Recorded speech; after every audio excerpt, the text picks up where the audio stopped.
You lost me a little bit with your support of Kemp, but let me tell you this. Not support of Kemp.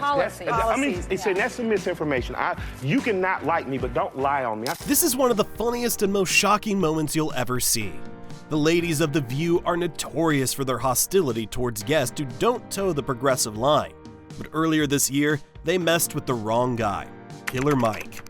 Fresh off his 3 Grammy wins, he walked onto The View expecting a conversation about his music and achievements. Instead, Sunny Hostin tried to corner him politically and bring up his legal troubles.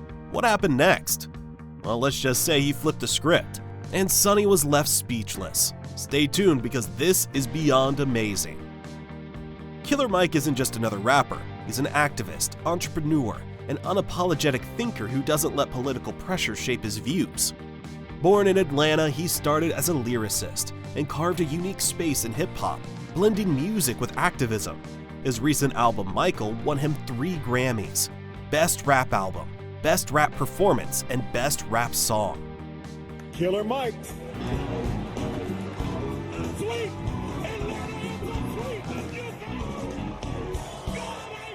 Naturally, his appearance on The View should have been a celebration of his success. Instead, Sunny Hostin wasted no time bringing up a controversial topic: his arrest at the Grammys.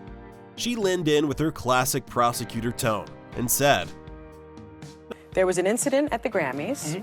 It led to you being taken out in handcuffs and arrested. That was wrong. Obviously, it's an ongoing legal matter, so I don't know how much you can say about it. Now let's pause for a second. Sunny is a former prosecutor. She knows that Killer Mike can't legally discuss an open case, so why bring it up? Killer Mike foiled it, but why is Sunny being so stubborn here? Well, as a prosecutor, you know I can't say it. You can't say much. But can you just give us some sort of description, because people are talking too much. It was obvious she wanted to overshadow his achievements with controversy. But Killer Mike, he didn't flinch. With a calm, composed response, he shut her down. I think the backstage was overcrowded. I think the winners were exuberant. Security got a little overzealous, and that's all. It's water under the bridge for me. Yeah. But I like to say all of my heroes have been in handcuffs. Boom, mic drop. Killer Mike didn't stop and kept grinding it. That's Malcolm, Martin, Mandela, Medgar. I walked out with the same dignity and respect that I walked in with, and I would implore people to just take that from it. Don't dwell on the bad stuff. Sunny wasn't expecting that. She thought she could rattle him, but instead, he turned the moment into a powerful statement on resilience. But things only got spicier. Next, Alyssa Farah switched the focus to politics. She brought up how Killer Mike had supported Bernie Sanders, Raphael Warnock, and John Ossoff, but was hesitant to endorse President Biden. Then she hit him with the guilt trip question. You got some attention recently for being somewhat critical of President Biden, saying you weren't ready to endorse him yet.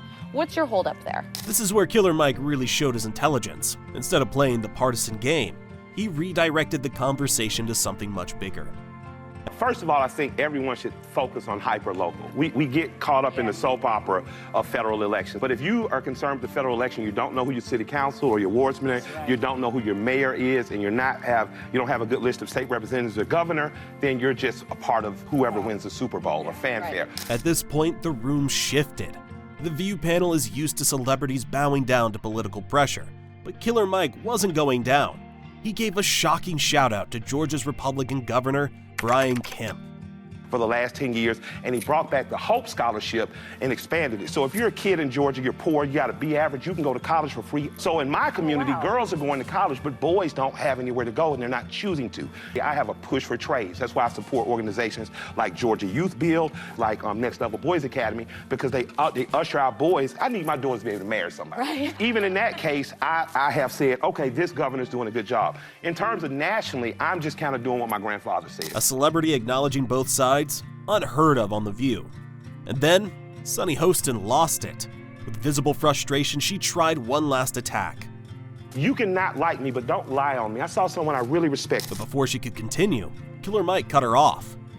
The black woman who's a commentator. So you don't support him, you like his policy. Well, I support some specific ones he named. Beyond it, he's the governor of my state. At this point, the tension in the room was thick.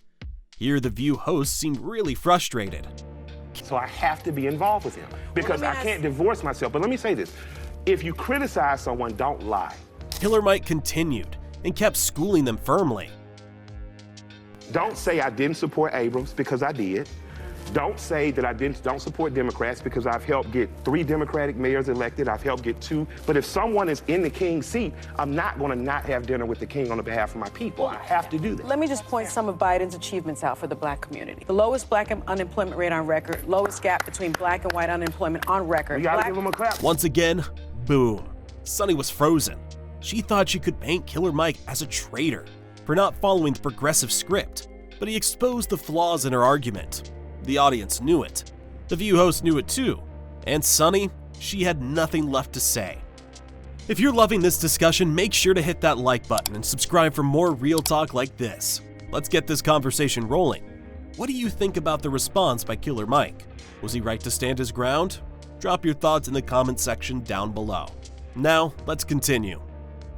Killer Mike wasn't there to play games. He was there to celebrate his success, inspire his community, and share his journey as an artist.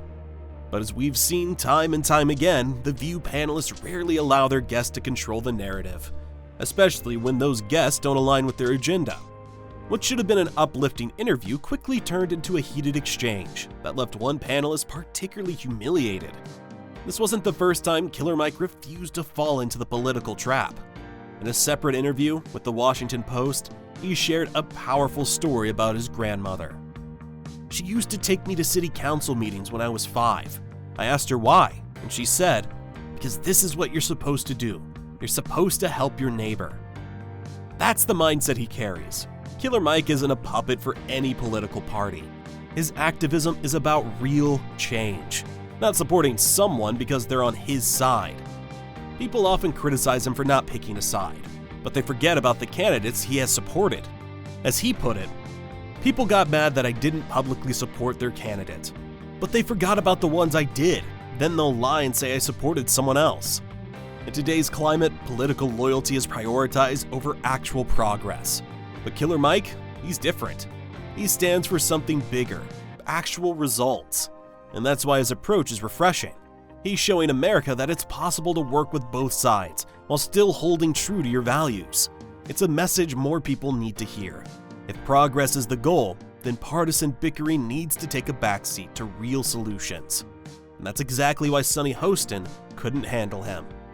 At the end of the day, this moment on The View was a wake-up call. It showed how some media figures try to twist narratives to fit their agenda. But Killer Mike didn't fall for it. Instead, he gave a masterclass in standing your ground, focusing on real issues and refusing to play the partisan game. What do you think? Did Killer Mike handle it perfectly, or should he have more to say? Can't wait to hear from you in the comment section down below. Thanks for watching, and I'll see you in another one soon.